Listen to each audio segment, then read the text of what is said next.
Math को शुरू से सीखना चाह रहे विद्यार्थियों के लिए ये चैनल बनाया गया है। तो आज की क्लास में हम क्या सिखाने वाले हैं? आज की क्लास में हम आपको सिखाएंगे कि गुणनखंड यानी फैक्टराइजेशन क्या होता है। देखिए, गुणनखंड यहाँ से समझ में आ रहा है ना, गुणा करके खंड खंड कर देना। तो यहीं से मतलब हुआ कि गुणा करके तोड़ देना क्या कहलाता है? गुणनखंड कहलाता है। जैसे हमने कहा कि 6 का गुणनखंड बताओ, तो गुणनखंड का मतलब क्या हमने बताया कि गुणा करके तोड़ देना। तो 6 को जरा तोड़ो, 6 को तोड़ो कि 6 आ जाए और गुणा करके तोड़ो। मतलब क्या हुआ? सबसे पहले देखो, 1 हमेशा ही गुणनखंड होगा। 1 का गुणा अगर इसी संख्या में कर दोगे तो 6 आ जाएगा। 1 गुणा 6 करोगे तो 6 आ जाएगा ना। अब 1 के बाद आता है 2, 2 का गुणा किस में करें कि 6 आ जाए? तो आप कहोगे सर 2 3 या 6 होगा। बात समझ में आई? इसके बाद देखो यहाँ पर कोई भी गुणनखंड नहीं होगा। तो ये हैं हमारे गुणनखंड। हम पूछे गुणनखंड कौन कौन से हैं? तो ये 1 है, ये 6 है, 2 है, 3 है, ये इसके गुणनखंड है। तो गुणनखंड का मतलब क्या होता है इस चीज़ को भी समझ लीजिए। जिस संख्या का भाग दी गई संख्या में पूरा पूरा चला जाता है वही सब उस संख्या के गुणनखंड कहलाते हैं। जैसे देखो, हमने 6 का गुणनखंड आपसे पूछा तो आपने क्या क्या बताया? 1 6 2 3। देखो, 1 का भाग जब हम 6 में देंगे तो पूरा पूरा चला जाएगा, 1 6 का 6। 6 का भाग जब हम 6 में देंगे तो पूरा पूरा चला जाएगा, 6 कम 6। 2 का भाग जब हम 6 में देंगे तो पूरा पूरा चला जाएगा, 2 3 6। 3 का भाग जब हम 6 में देंगे तो पूरा पूरा चला जाएगा, 3 दूनी 6। तो जो भी संख्या का भाग दी गई संख्या में पूरा पूरा चला जाता है वही सब उस संख्या के क्या कहलाते हैं? गुणनखंड कहलाते हैं। आइए एक और उदाहरण लेते हैं। देखिए, अब जैसे यहाँ पर 12 है, तो 12 को जैसे हम तोड़ेंगे तो आप हमको बताइए, सबसे पहले 1 से शुरू करिए। 1 का भाग तो सब में जाता ही है, तो 1 तो उसका गुणनखंड होगा ही होगा। 1 के बाद गिनती आगे क्या आती है? 2। 2 का भाग क्या 12 में जाएगा? तो 2 का भाग देखिए 12 में जाएगा कि नहीं जाएगा? 2 छंग कितना हो जाएगा? 12। चला गया पूरा पूरा, शेष 0 बचना चाहिए। तो देखिए, 6 बार में गया, 2 छंग 12, तो बिल्कुल 2 भी होगा।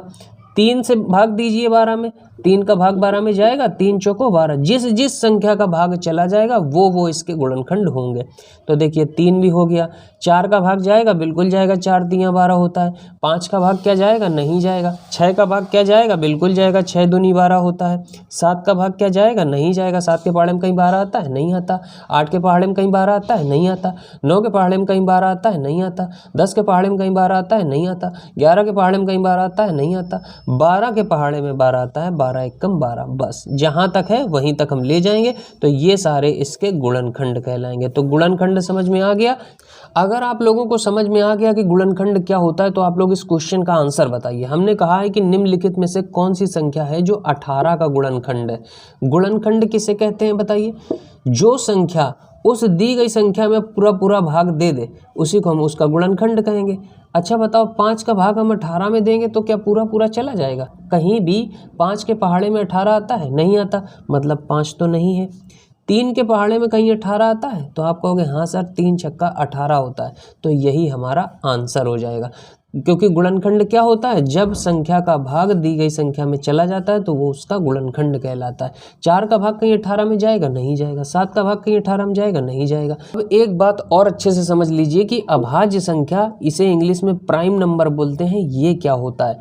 जिसके केवल 2 ही गुणनखंड हों, एक और वो खुद। एक तो सबका गुणनखंड होता है और वो खुद हो, बस इसके अलावा उसका कोई भी गुणनखंड ना हो, यानी किसी के पहाड़े में वो ना आए, वो कहलाती है अभाज्य संख्या। जैसे देखिए 2 है, 2 केवल 1 के पहाड़े में आएगा और 2 के पहाड़े में आएगा। और बताओ किसी के पहाड़े में आएगा क्या? नहीं आएगा।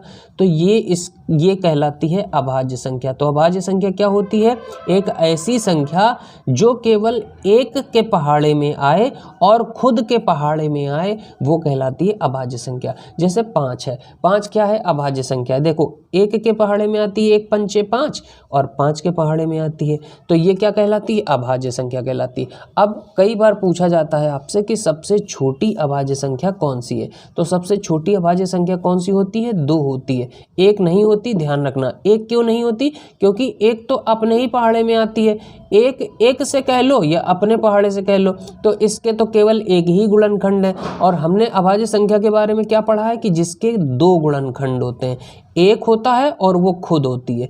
एक तो खुद ही हो गया, चाहे तो इसको खुद मान लो चाहे एक मान लो, इसके दो गुणनखंड नहीं है, इसका केवल एक गुणनखंड है। इसीलिए सबसे छोटी अभाज्य संख्या कौन सी होती है? 2 होती है। बात समझ में आ गई।